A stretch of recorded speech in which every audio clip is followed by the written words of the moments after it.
fantasy readers. This is Corinne Norton, your fellow book binger, and you are listening to the Finding Fantasy Reads podcast, where you can test out a new fantasy story every single week to find your next favorite author.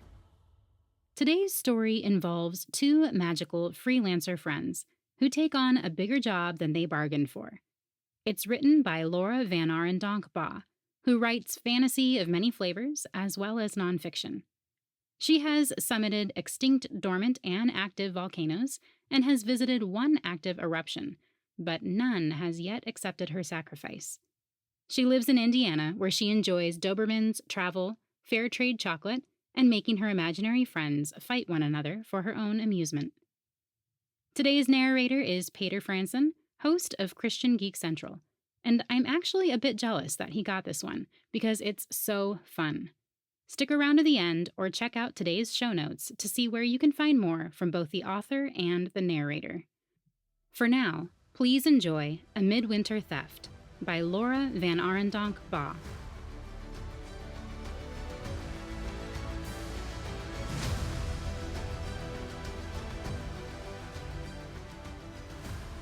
So the way I figure it, you get into the house and then you use your wizardry to get the letter out of the lockbox. Galen suppressed a smile and continued chewing. Beside him, Lisbeth tore the brown bread into pieces. "And how does that go exactly?" she asked. The man across the table shrugged. "Use your powers to open the box and float the letter over to the window or something. Wizardry." She shook her head. "That's not how these things work." Galen glanced across the room, more out of habit and avoidance than anything that drew his eye. It was a typical village public room, populated with farmers and craftsmen, moderately loud with greetings and laughter. No one seemed to be paying particular attention to their table. "Don't play dumb with me just to get more pay," said Rolf. "I've made you the best offer I can, and pretending it's harder won't get you any more." Lisbeth sighed and put down the bread. That got Galen's attention. Lisbeth rarely set aside food, especially when someone else was paying for it, as she had insisted this potential client do. It meant she intended to make a particularly disparaging point in her negotiations. It could also mean she had detected something potentially dangerous and wanted her hands free for casting just in case, but he did not imagine there were too many threats coming at them in the tavern. "Look," Lisbeth said with mock patience, "how many sorcerers have you talked with?" "I'm talking with you right now." "Not including me. How many people with real proficiency in magic have you spoken to, ever?" Galen guessed where she was going with this. This wasn't a tiny village, but it was no city to boast regular work for those with skills for magic. Rolf frowned. "I've known a couple of wizards through here." "Sorcerers," Lisbeth corrected mildly. "And did you try to hire them for work?" He waved a hand. "Look, I don't care how you get the thing. That's not my problem. I'm paying you so it will be your problem. I just want you to fetch it and bring it safely to me." Galen cleared his throat. "Is the letter yours?" "What?" Rolf looked at him and gave a one-shoulder shrug. "What does it matter?" "It doesn't," Lisbeth answered with only a slight glance toward Galen. "It does matter," Galen protested. "We're not thieves." Lisbeth checked an eye roll in frustration. "We're only thieves if we know it doesn't belong to him. As it stands, he's asked us to pick something up and deliver it to him, and that does not make us thieves." Galen looked at the man across the table. "Will you excuse us a moment?" The man's mouth turned down at the corners, but he pushed back from the table. "Got to take a leak anyway." Galen turned to Lisbeth, who was already starting to argue, and he raised a hand. "We agreed to try it my way for a while," he said above her protest. "Your way is complicated and cuts out 2/3 of our potential customers." She was short, but she had no problem glaring up at him. "And it risks annoying the rest by suggesting they're dishonest." "They may well be dishonest." "They're not going to be persuaded into honesty by you asking them if they're honest," Lisbeth said irritably. "They're just going to be offended if they are honest and wary if they're not. And wary and offended don't pay so well. Your way is bad for business." "It's also less wrong," which I know you don't care about, but it's also safer, less legal entanglement. Galen gestured to the empty space across the table. If this man really owns this thing, why doesn't he go to the local magistrate and ask for help in getting it back? Oh, just as you'd go right up to the local sheriff and ask for help. Lisbeth's skepticism dripped from her consonants. Surely he'd do the right thing by you, because you're not a thief, right? That's different. Different enough that you'd approach a magistrate without hesitation? Galen clenched his jaw, unable to readily answer and hating that she had him so neatly. Fine, but at least let's ask him if he owns it. To what point? Do you think he's going to say no if he doesn't? And what are you going to do if he does say no? If you're right, he won't say no, and we'll at least have heard him say yes. It was a feeble compromise, but Galen couldn't think of anything else to negotiate in the moment. When Rolf returned, Lisbeth set her elbows on the table and put a piece of brown bread into her mouth. My colleague would like to hear you say that you own the object in question, she said around the bread. He looked back and forth between the two of them. I own it, he said. It was stolen. I want you to get it back for me. There, you see? Lisbeth turned from Galen back to the client. All right, then. Galen still wasn't sure he liked it, but he supposed he had lost considerable moral ground when he'd joined Lisbeth on the road the same night she'd robbed his caravan.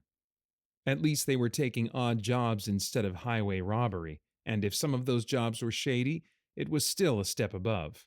Mostly. He wondered what was in this letter they were being hired to retrieve. The house looked typical enough.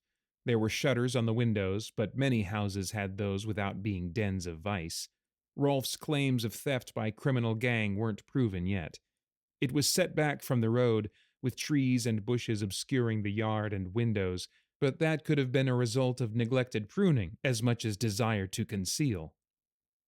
Galen tried to think on Lisbeth's easy assurance that they did not know that the letter did not belong to their client Rolf, and that since he had said it had been stolen from him, it was not thievery to steal it back for him. It did not make him feel better. But they worked their way up the concealing line of bushes and around the side of the house, watching for a possible entry point. At least there was no snow to reflect light, or to show their steps, or to highlight them in the dark, or to crunch underfoot, or to creep down their collars since they'd left their cloaks in their rented room. Cloaks got in the way of wriggling into places and were dangerous liabilities in a fight. Why do you need us to break in and get it? Galen had asked practically, since you already know where it is. I saw him put it in the lockbox when he took it, Rolf answered. But I'm a chandler. I work with soft wax. I'm not a fighting man. If he comes in while I'm breaking into his lockbox. But you could fight your way out. And bring my letter with you. We'll hope it's in the same place, Lisbeth said. Rolf nodded. He'd have no reason to move it. He knows I'm not able to come for him, and he's cocky, very cocky. Not without reason, Lisbeth observed, since no one is going up against him. Rolf had ducked his head. But that's why I'm hiring you, and he won't have moved it because he's not expecting trouble. Crouching against the wall, Galen reached out and touched Lisbeth's arm, and he nodded toward the far corner of the house. A dark figure stood there, mostly concealed by shadow, looking out toward the road.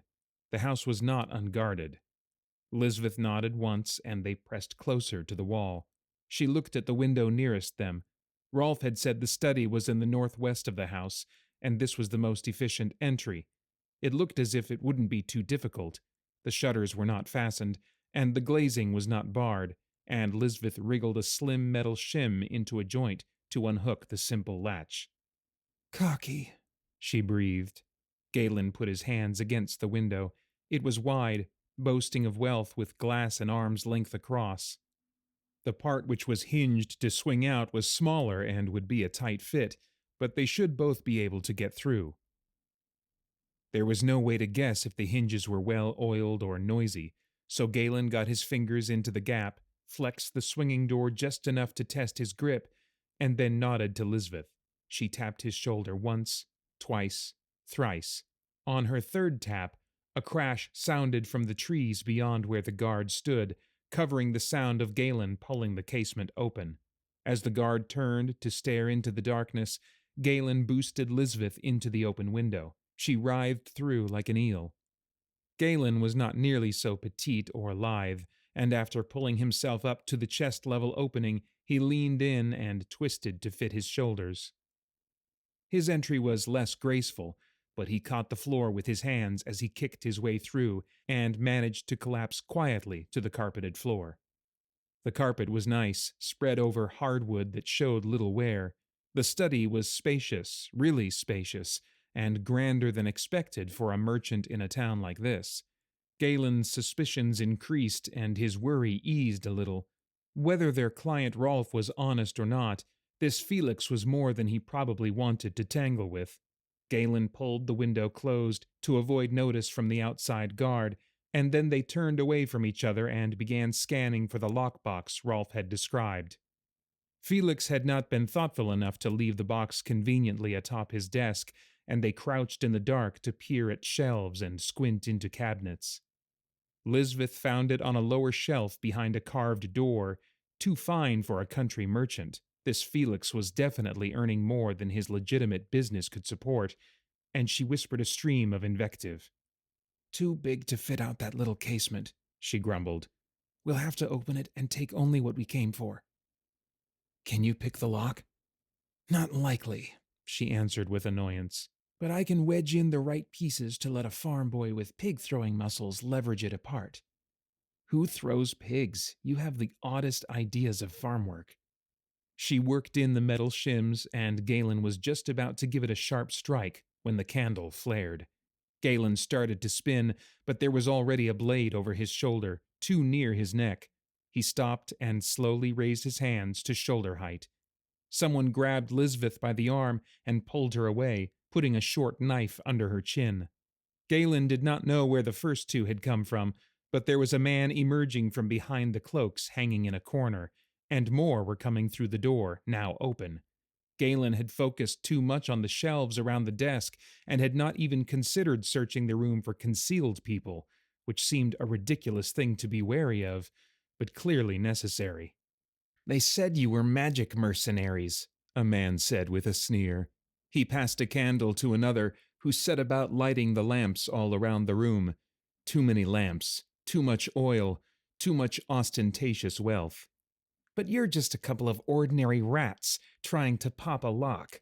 You're not mercenaries, you're con men." Each of Galen's arms was held by someone who did not look as if he'd been hired for ledger work. Just one man held Lisbeth, but he had the blade too close to risk struggle. His other hand began to drift across her shoulder and chest, and Lisbeth grabbed for it. "Watch it!" "Connor!" snapped the sneering man, and Connor stopped trying. Someone else stepped up, and they each took one of Lisbeth's arms, holding her more securely. Galen was both relieved and frustrated at her increased restraint. He was immobile for now, held by two men and with the short sword still resting on his shoulder.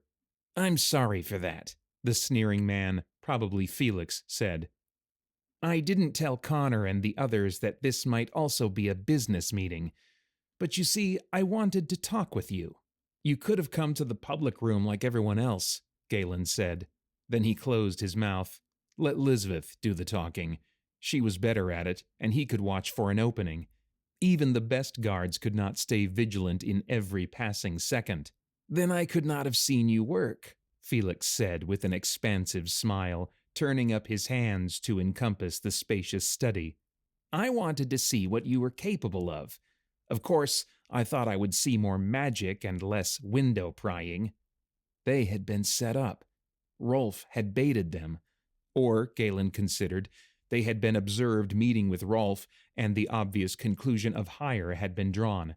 Either way, they were caught, and it was only a question of whether Rolf had known. Felix looked at Galen, who did not answer. Let Lisbeth handle him. After a moment without response, Felix turned to Lisbeth, who was managing to look bored with a knife beside her face. He waited, but she did not speak either. He gestured. Aren't you curious as to what I mean by a business meeting? Lisbeth gave the tiniest of sighs. If you must. He scowled. You're very cold for a woman whose life hangs by my word. The truth is, I'm not feeling very imperiled, Lisbeth replied patiently. If you wanted to kill us, we wouldn't be having this conversation. But since we are, and since you clearly want someone to ask about your proposition, it seems the only way forward is through. So what is it you want, Felix? Galen shifted his eyes to the man on his right. As fun as it could be to watch Lisbeth at work, his priority was to get free. The guard on the right was watching Lisbeth, but his grip was still tight on Galen's arm. The guard on the left knew his business and had a fingertip in the nerves. It hurt. Felix's scowl deepened. I thought I would offer you a job. He gestured. I can afford better terms than Rolf, and I could use your skills. Our skills? Lisbeth gave a half grin. The ones you were disparaging as common cons just a moment ago? Does this usually work for you, playing down the worth of what you want to buy? Felix's lips thinned. You're not in a position to negotiate, nor to be cheeky. You're not in a position to assume. That broke his scowl. He looked back and forth between his captives and laughed aloud. Whatever could you mean, girl? Lisbeth lifted her chin. What's in the letter? That surprised him. What does that have to do with anything here? We're talking about what's in the letter. Or was that just a ruse to get us in here to talk because you aren't welcome in the pub? Felix crossed his arms. I suppose Rolf told you it's a letter of the heart, didn't he? A tender missive from his lover, precious for its sentimental value? That's true to a point, I suppose. But his sweet lover included a gift of land with the poetry. Dandles and deeds, that's what can happen when one pecks above his rank. Lisbeth made a face. You asked, I answered. So Rolf wasn't wrong to want it back. He can't claim the land was stolen from him without exposing the affair, so as long as I have the deed, it's a tidy deal for me, right? Galen tried to shift his aching left arm, but the guard was still alert. Apparently, he did not find Lisbeth's drama engrossing. Galen looked to the right again. If you say so, Lisbeth said. Felix stepped forward. You're supposed to be the sorceress, right? Why aren't you using any magic? I thought you were trying to hold me here. Lisbeth gave a little nod toward one of the men holding her. Did you want me to walk out? I want to know what I'm buying. Can you or can't you use magic? First off, you can't buy what isn't for sale to you, Lisbeth corrected firmly. And then you haven't exactly been a welcoming business partner, what with calling me a rat and all. And finally, you've got brutes on my arms, and don't you know a sorceress needs her hands to work her magic? Is that so? Felix smirked. Well, we're not letting you go to show us, if that's what you were after. Do you think I would have told you so plainly if that's what mattered to me? Lisbeth's voice dripped with disdain. There are other things than me you should be more worried about. We've got your red boy right here. He pointed a thumb at Galen, who felt himself growing uncomfortably warm. It galled him, first that the man had called him red, and then that the word could bother him even in such a serious situation. His hair color was hardly their chief concern, while there was still a sword resting on his shoulder. Lisbeth gave a dismissive shake of her head. Right now, how many guards are outside this house? What? None. Her face suggested rolling her eyes was more effort than this conversation deserved. Again, do you think being insulted actually helps your business offers? He gave a little shrug. 2. 2. She shook her head. Again, wrong answer. I said... There was a muffled scream from outside, distant but audible. Galen smothered a smile. Lisbeth did sometimes like her drama.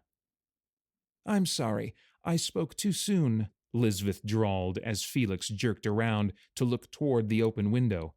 Now, 2 is a wrong answer. What's... You came alone. You didn't hire anyone in town. Lisbeth shook her head as horrific snarls reached them. Someone outside made a protesting cry. No, But your first answer, no guards, is about to become truth.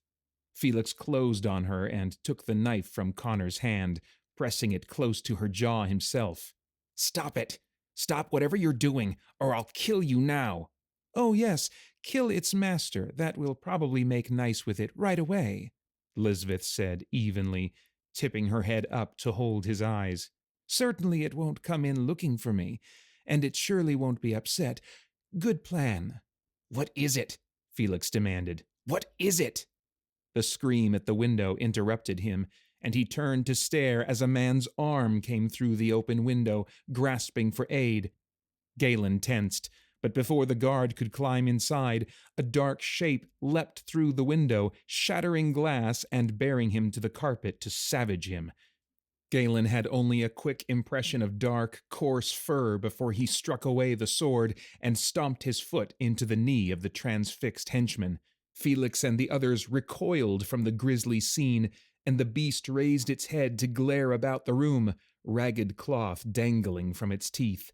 Galen ignored it as he took the sword and swung the blade to clear back the others, but they were less concerned with him. Some bolted for the study door, making for the only escape. At the other side of the room, Lisbeth put out a foot and tripped Felix as he rushed from the beast. He rolled, and she kicked him twice before bending for the keys at his waist. Galen ran to her, jabbing the sword toward Connor, but Connor hesitated, looking at his boss growling and scrabbling on the floor. Felix grabbed for Lisbeth, but she twisted out of his grip and stomped once more, catching him in the groin. Connor made a little lunge for Lisbeth, and Galen ran to intercept. The great beast roared and leapt, faster than Galen, and Connor flinched back as the monster soared at him. Galen struck Connor hard, bearing him to the ground, and punched with the sword pommel as Connor gibbered and coiled into a ball. At the third blow, he went quiet. Galen got up and turned to see Lisbeth working at the lockbox. "It's got to be this one," she muttered. "It's really stuck. Oh, fair night. Just take the thing. Rolf can sort it." "It won't fit out the window. Break it." Galen heaved the lockbox toward the shattered window, and it sailed through the open gap with an incongruous crash of breaking glass. Lisbeth snatched a cloak from a hanging peg and bunched it over the sill, blunting the shards as they climbed out. "Careful," Galen cautioned. The ground outside was littered with broken glass. "I suppose they're going to see the window was broken outward." "They'll figure it out when they're short a few corpses, too," Lisbeth said. "So let's not wait for it. And there are still 2 guards out here, unless they've gone inside by another route, so keep an eye out." Galen hefted the lockbox on his shoulder, and they hurried on through the dark. The following afternoon, Rolf was waiting for them at the public room as planned, which probably meant he had not been merely a front for Felix's ham-fisted attempt at recruitment. Still, there remained a chance that he had knowingly sent them into a trap, so when Galen thumped the lockbox down on the table hard enough to make the man jump in his chair, he remained standing close behind him, keeping him in his seat. Lisbeth slid into the opposite chair and leaned across the table. "Did you know?" Rolf was staring at the lockbox. "You brought the whole thing?" "The lock was stuck. Did you know?" "Now he'll know it was taken. Now he'll know everything was taken. He'll say we stole it all." "We did steal it all, and that's not your chief worry right now." Lisbeth's hand began to smoke on the table, little flickers of flame slipping between her fingers. "Did you know he was waiting? Did you set us up?" "He was—" Rolf stopped as his eyes went wide, and Galen had to admit that if he was acting, he was pretty good. Oh no. I told my brother I had talked to you." Lisbeth's mouth twisted. "Probably time to have a family talk." "I'm so sorry." Rolf seemed to be struggling for words, trying to apologize even as he realized the betrayal. "I hope it did not make too much trouble for you." Galen moved away from the chair and took a seat. He did not speak. He did not think about brothers or betrayal. Lisbeth did not look at Galen as she opened the lockbox's lid. "You can take one item. Choose carefully." Rolf did not hesitate and did not browse among the bundled papers, going straight for a single packet with a broken seal. "Thank you," he said. But she snatched the letter from his hand. "Half a moment." Rolf nodded jerkily. "Of course. Your payment." He opened a pouch of coins, and Lisbeth unfolded the paper. He gave a little sound of protest when he saw, but she leaned back with her eyes on the letter. "So there was a land deed involved. I'd wondered why Felix cared so much about a love letter, and— oh my," she raised her eyes. "Spicy." Rolf's cheeks and neck were apple red. "I did not hire you to mock my private affairs." "You did not hire us to spend time arguing with a local goat who thinks he's an ox because he's in a little pen, either."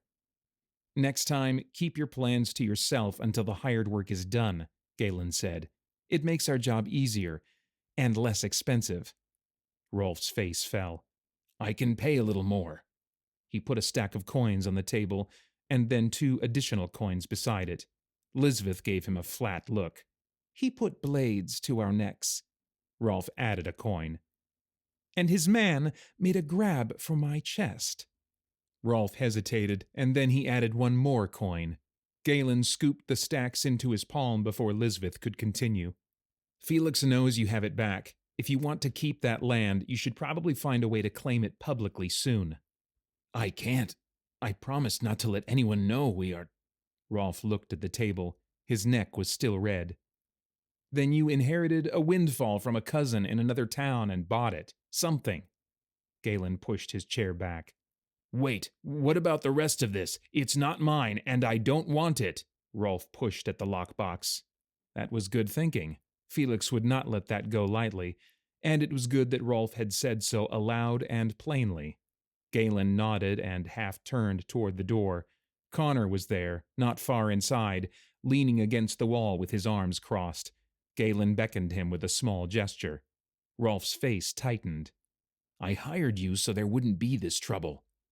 "There's not going to be trouble," Galen assured him, keeping his eyes on Connor's purpled face. Lisbeth nodded. "Connor here knows you could have taken anything you wanted, but you took only your own. Connor will relay that to Felix. Connor knows that taking only your own is a courtesy that should be returned.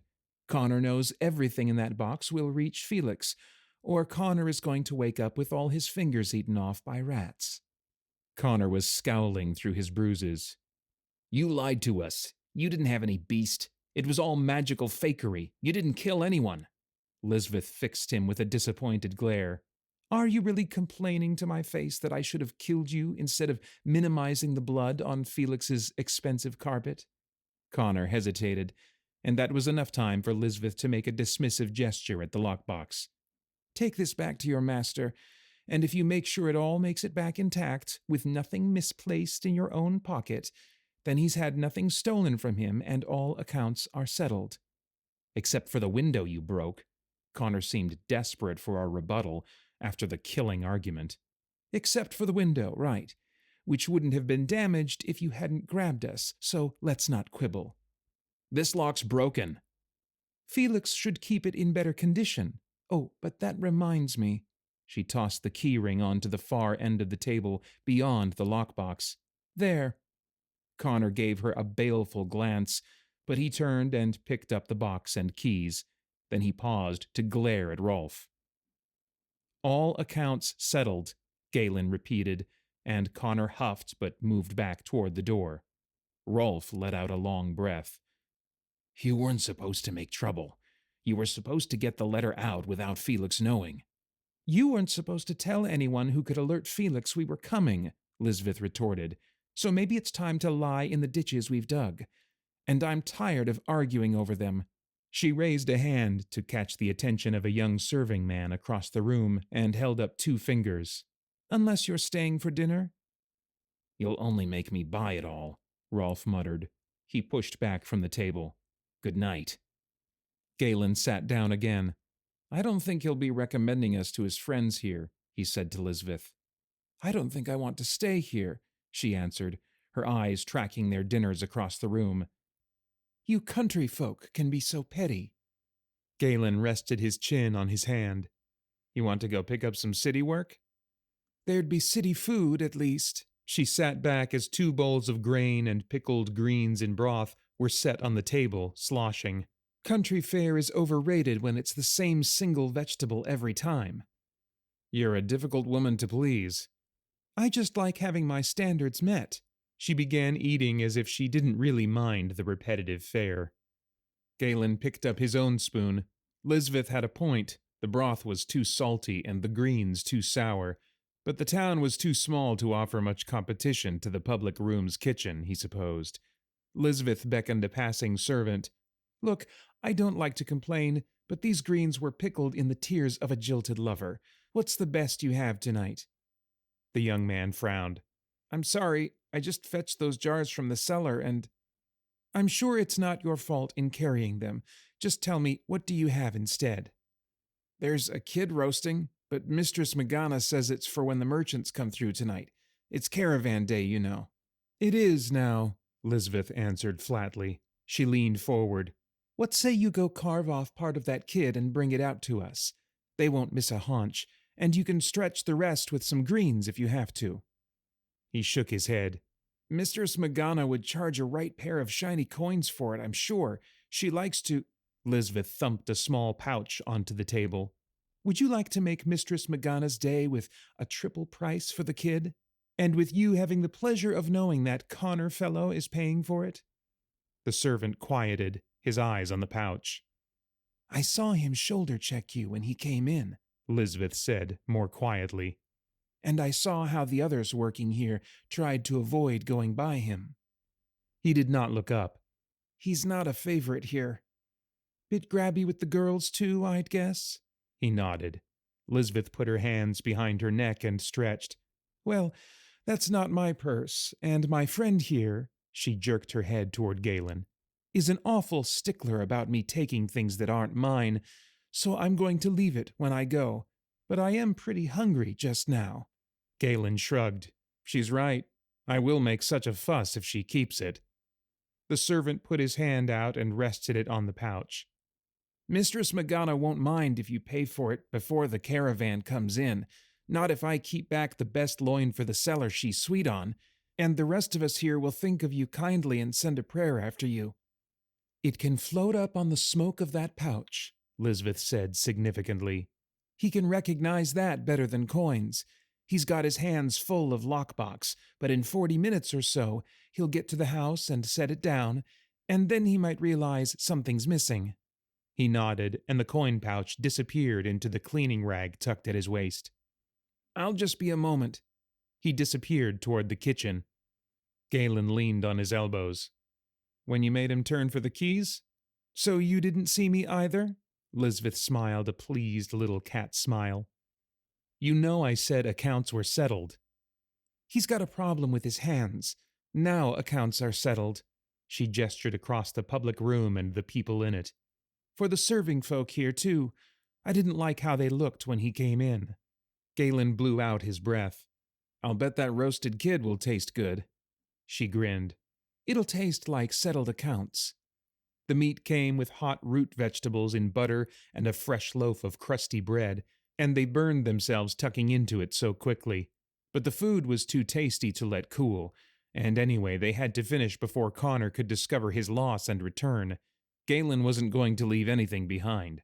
In the city, there would be more work and more questionable work, but they would go together, and for now, that was enough.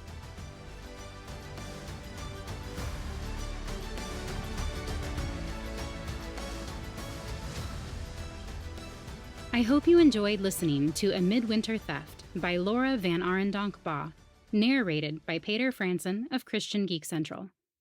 If you want to read more by Laura, go to lauravab.com to find more of her books. If you happen to be listening in the first couple days this podcast goes live, you might be able to catch her current crowdfunding campaign on BackerKit, which ends on September 26th, 2024. It's for the series connected to this fun story, so you'll definitely want to check it out. I'll have a direct link in the show notes. But if you're not one of those lucky enough to listen right away, I bet you can find out more information about when that series will be available on her website, which again is lauravab.com. If you enjoyed listening to Paeter narrate the story, you might also enjoy listening to his podcast, Christian Geek Central, where he discusses movies, video games, and all things enjoyed by self-proclaimed geeks from a Christian worldview. One of my favorite things is getting emails from all of you telling me how you found the podcast, especially after my challenge in August. So many of you have heard about it from a friend, which is a huge testament to the power of word of mouth. So if you enjoyed this story, don't forget to share it with a friend. This is the last week I'll honor my challenge. If you share the podcast with 2 friends, then send me an email telling me the 2 people you shared it with, and I'll send you a code for a free audiobook of my novella, The Light That Saves. And your friends can also email me and tell me they're listening because you invited them, and I'll send them the same audiobook. I've made sharing as easy as possible with links in the show notes, so don't miss your chance to get the audiobook for free. As always, I will have links for all those sites in the show notes. Thank you all for listening, and happy reading.